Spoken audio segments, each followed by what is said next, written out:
tard. Pour le groupe radical républicain, démocrate et progressiste, Monsieur Jacques Krabal.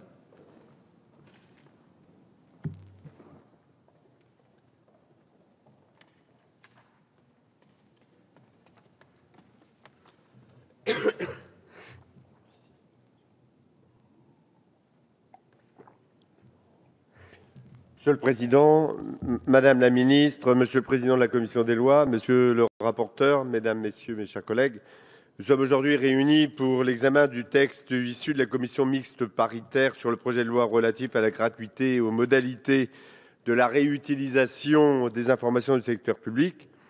C'est un texte qui est compliqué techniquement, mais aussi administrativement.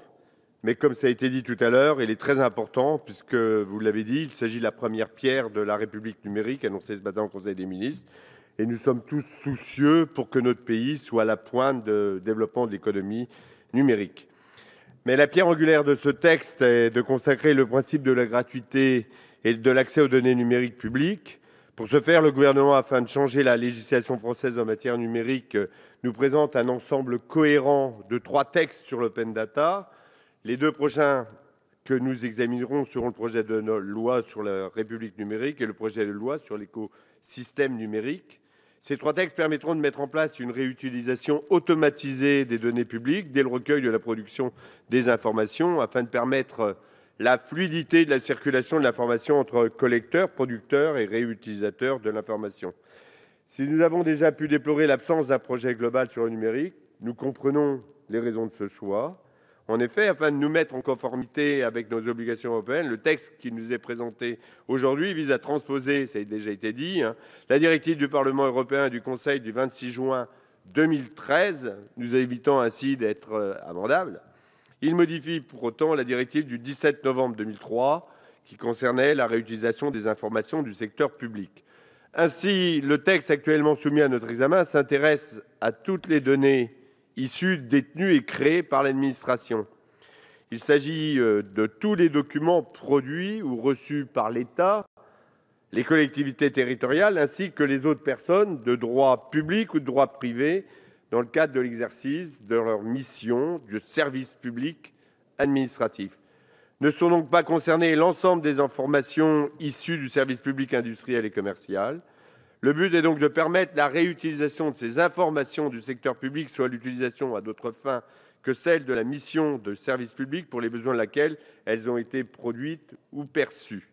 Il en va ainsi de la rediffusion de documents produits par l'administration ou de l'utilisation d'informations en vue d'élaborer d'autres produits pour le développement d'une activité économique. Comme ça a déjà été dit par la loi du 17 juillet 1978 portant diverses mesures d'amélioration des relations entre l'administration et le public et diverses dispositions d'ordre administratif, social et fiscal, la France reconnaissait à toute personne le droit d'obtenir communication des documents détenus dans le cadre de sa mission de service public par une administration, quelle que soit leur forme ou leur support. Dès son titre 1, les principes de la liberté d'accès aux documents administratifs et de la réutilisation des informations publiques étaient posés. Et la directive du 26 juin 2003 avait doté la France d'un véritable droit à la réutilisation des informations publiques.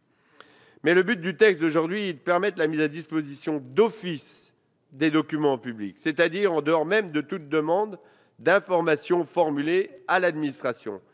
Or, cet accès facilité est une chance pour l'administration dans le contexte de la recherche d'efficacité, d'effectivité et de rentabilité. Ouvrir les données ne comportant pas d'informations à caractère personnel ou protégé permet de les offrir à tous avant même qu'une demande ne soit formulée, permettant à l'administration de s'épargner de répétition des opérations de communication individuelles et par là même limitant le coût pour le contribuable. En tant que rapporteur budgétaire sur la mission 170 météorologique, je me permettrai d'émettre un questionnement, pour ne pas dire une critique. Cette politique d'ouverture est une chance pour développer de la valeur, de la richesse et aussi du partage. À titre d'exemple, je souhaite souligner que c'est en partie grâce à l'échange de données météorologiques sur le système d'alerte appelé CREW, système d'alerte précoce, dont j'ai assisté au lancement dans le cadre de la COP 21. Il a vu le jour grâce au fruit d'une étroite collaboration entre la France, et la France a été moteur, l'Australie, l'Allemagne, le Luxembourg, les Pays-Bas, le Japon et le Royaume-Uni.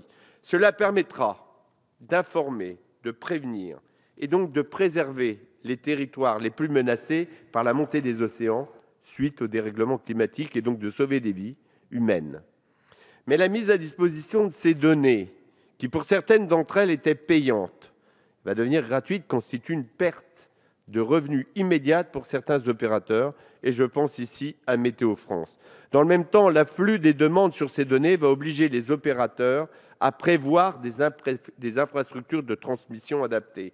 Pouvez-vous nous dire, Madame le Ministre, aujourd'hui ou prochainement, comment l'État va prendre sa part dans ces coûts induits et dans le contexte budgétaire difficile que connaissent de nombreuses agences publiques, dont Météo France? Néanmoins, bien évidemment, le groupe de RDP, Radical, Républicain, Démocrate et Progressiste, votera le texte que nous examinons aujourd'hui, car, bien évidemment, je vais citer Jean de La Fontaine, né à Château-Thierry, il disait dans l'Épître à Huette, « Ne pas louer son siècle et parler à des sourds ». Merci, Monsieur Krabal. Voilà, mes chers collègues, la discussion est ainsi finie.